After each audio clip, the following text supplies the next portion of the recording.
Halo guys, selamat datang di channel Dan Bagus.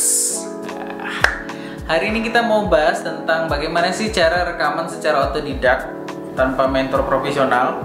Karena saya juga bukan profesional audio engineering. Maka kita bahas secara sederhana saja. Oke, sebelum kita mulai videonya, silakan subscribe, like, atau sharekan jika kamu rasa ini penting kamu sebarkan kepada teman-temanmu. Oke, kita mulai videonya.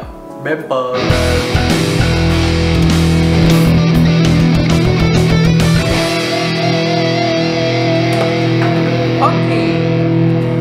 Kita mulai dari yang pertama. Hal yang paling kamu butuhkan pertama kali adalah laptop. Laptop atau PC atau komputer. Kenapa saya bilang kamu harus pakai komputer atau laptop? Bang, pakai Android kan bisa, Bang? Bisa.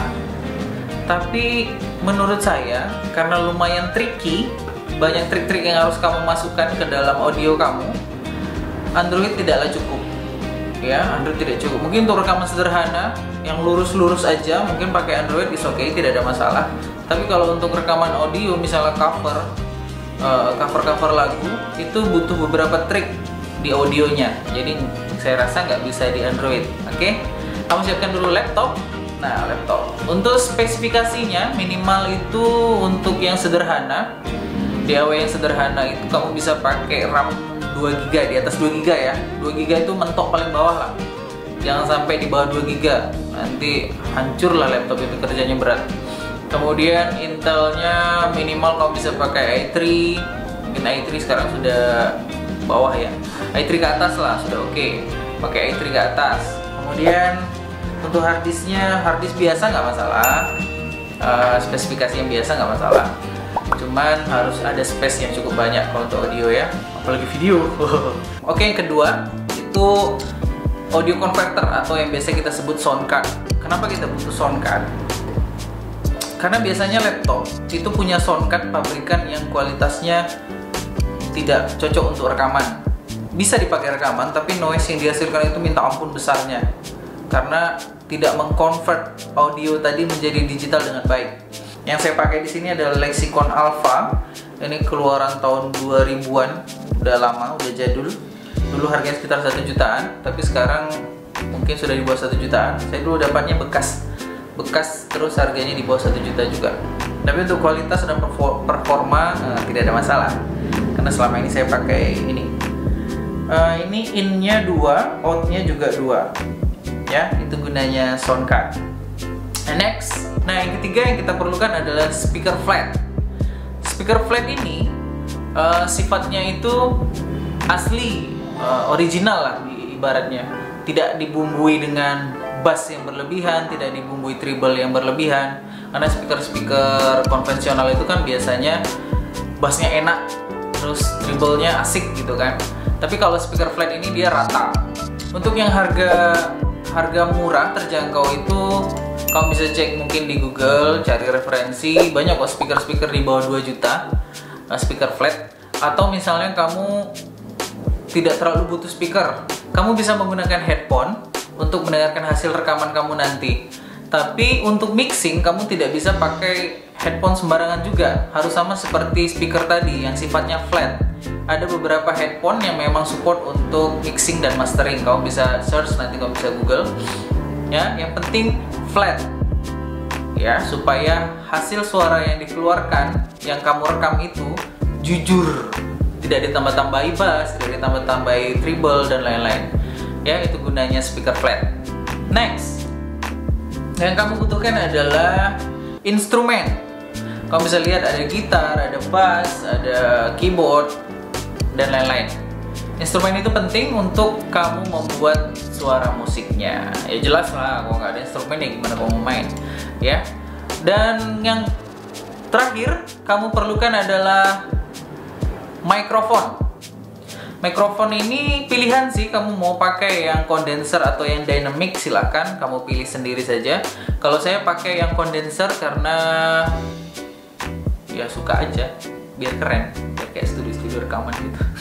Jadi saya pakai USB, bukan yang ke converter, jadi dia langsung masuk ke USB. Enaknya pakai ini karena tidak perlu set banyak-banyak. Nanti setnya cuma perlu di komputernya aja. supaya dia masuk ke playback suaranya itu pas atau enggak volumenya. Itu di setting volume audio komputernya aja atau laptop. Ya, speaker lagi. Mikrofon ini lumayan bagus dan harganya itu sekarang sudah naik ya. Karena dulu itu sekitar 1 juta berapa lagi. Kalau sekarang makin naik, udah ada yang 1,3, 1,5, tapi nggak tahu lah. Mungkin kualitasnya memang mumpuni, memang bagus. Nah itu tadi dari segi hardware. Lalu untuk software, kamu juga butuh beberapa software yang penting, ya. Ini otodidak tapi kok ribet kali. Enggak, ini bisa kamu dapatkan secara bertahap, nggak langsung kamu harus dapat semua sih. Pelan-pelan aja, santai aja. Saya juga bisa dapat ini semua nggak dalam waktu sekejap kok, bertahun-tahun. Tapi pelan-pelan, step by step nanti saya akan ajari apa dulu yang paling perlu kamu dapatkan. Nah, next untuk softwarenya atau yang biasa kita sebut dengan DAW, Digital Audio Workstation. Banyak sih pengolah audio yang terkenal seperti Adobe Audition, Studio One.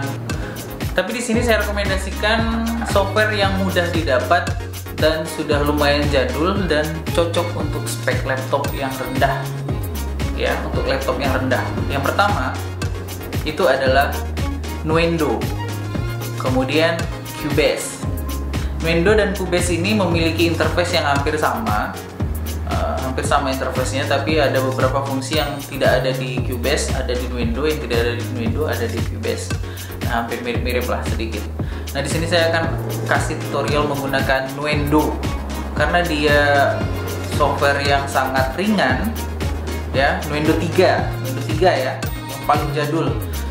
Terus ada beberapa syarat. Nuendo 3 ini hanya bisa diinstal di laptop dengan 32 bit. Kalau kamu pakai laptop 64 bit, no. Ya, karena Nuendo 3 ini mungkin dulu dibuat untuk spek komputer yang rendah. Karena zaman dulu itu Nuendo 3 dioperasikan di Windows XP, ya. Tapi sampai sekarang saya masih pakai Nuendo 3. Kenapa? Karena banyak plugin bagus, plugin yang dulu harganya minta ampun mahalnya, karena sekarang sudah bertebaran gratis di internet, itu tidak bisa dipakai di versi 64 bit, hanya bisa dipakai di versi 32 bit. Akhirnya ya saya butuh plugin itu, ya mau tidak mau saya harus pakai Nuendo 3. Bukan karena saya tidak mau upgrade terus, ya kita ada beberapa kebutuhan, ya tergantung kebutuhan kalian saja mau pakai yang mana, ya. Nuendo, Cubase hampir sama, oke? Nah, silakan kamu persiapkan itu. Kalau sudah kamu persiapkan, nanti kamu tinggal tonton video selanjutnya. Saya akan ajarkan kamu beberapa cara rekaman otodidak menggunakan Nuendo atau Cubase. Thank you sudah nonton di channel ini. Jangan lupa subscribe, like, dan sebarkan ke teman-teman kamu yang pengen belajar rekaman juga. See you next time. Bye.